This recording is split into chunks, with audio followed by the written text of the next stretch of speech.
My name is Michael Dwamina and I gave myself 30 days to make my first 3D print sale on Etsy, and I did it in just 5.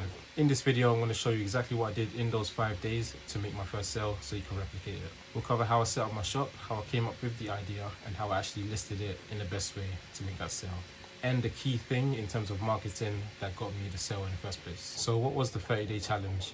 The challenge was for me to create a new listing every day for 30 days so I can make my first sale. The reason I started this challenge is because I got inspired by a guy called the Etsy Consultant on YouTube, and he told me that basically you need to list many products in order to get some traction on Etsy organically. I had previously just listed a bunch of random different objects and didn't really have a listing plan or like a way to come up with ideas. So what I did is I deactivated all the previous listings I had and started fresh. And mind you, I had my Etsy account for about a year and I still hadn't made any sales. So the first product that I created was a cat door topper, and I got inspired by seeing door toppers on Etsy doing product research. And basically I looked up door toppers on Etsy to see what kind of gaps there were. And there weren't too many animal door toppers, and I know Etsy is very big on animals and pets. So I got to the design stage. I had the idea and now it's time to design. So what I did is I went to ChatGPT, I generated a picture of a door topper, and pretty much I converted that to an SVG, and then I converted that to an STL to 3D print. So after I had the design, I 3D printed it, came out all good. I put it on top of my door and it worked out just fine. So I had to make some adjustments to the height just to make sure it worked good, but it worked pretty well overall. So after that, all I had to do was start to take pictures and then list it on Etsy. So I had previous experience from listing the other things on Etsy, so I just did a similar process. And the key thing with the photos is I made sure that it was in context, it was in use. So it was actually pictures on top of a door frame, so people know exactly what it is.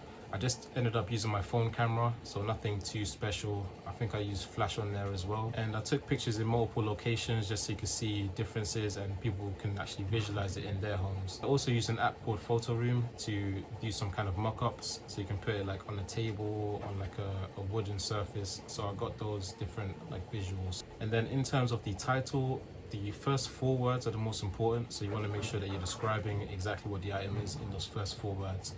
And pretty much you're just trying to use search terms that people would actually type in on Etsy, and that's what you want to have in your title in terms of SEO.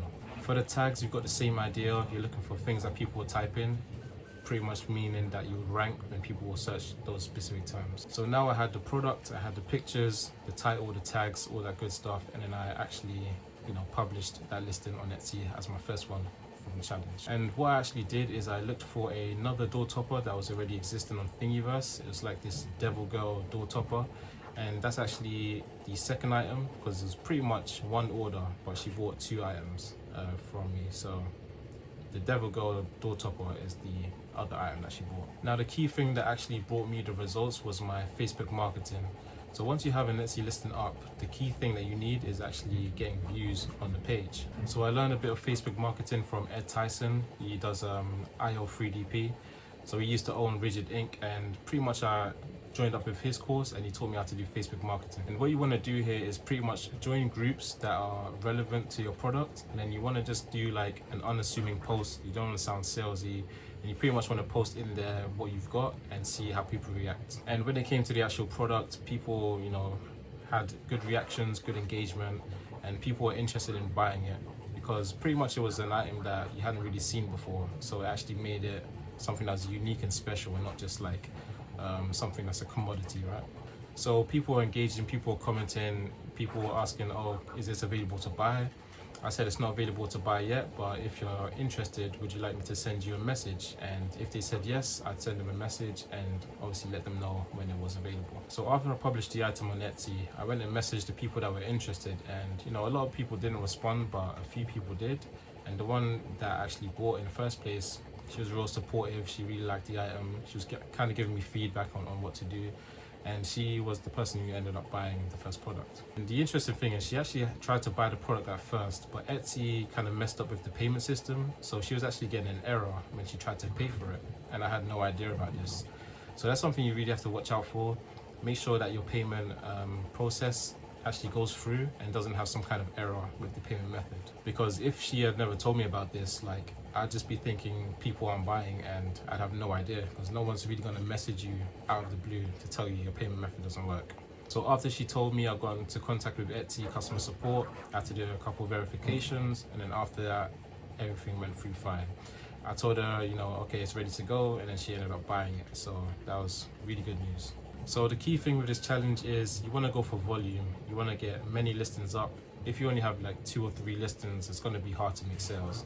But if you have, you know, 10, 20, 30 listings of products that people actually want to buy, and then you market it through Facebook or different channels, that's what's going to get you your first sale. And in terms of the listing, the photos are very important. Like, make sure your photos are in context, so as people are scrolling through, they're going to see a bunch of listings and they can see exactly what your product does. If you just have your product just, you know, on a blank background, it's kind of hard to see what it actually is. So make sure it's in context, the photos are bright. And when it comes to Etsy, you want to always make sure you have a video on your listings, because when people hover over your listings as they scroll down through Etsy, pretty much your video will play, and that's another way to kind of engage and capture their attention rather than just scrolling past. So make sure all your listings have videos and something that's captivating. So the key thing here with how I made my first sale is Facebook marketing and having an idea that people actually desire. Because if you have an idea and you market it but people don't actually like it, then you're not going to get very far. But I had already pretty much picked out an item that had validated demand, it was making sales, and I just kind of pivoted to another niche in terms of door toppers, but in a pet niche. So that was a good kind of way to replicate the success. Now, if you want to learn more about how to make your first 3D print sale or to start your 3D print business, you want to join my school group. I'm going to have a link in the description. That's pretty much just a place where you can ask questions, you can chat with a community of people who are all trying to make money, you know, with 3D printing. So join up and I'll see you there.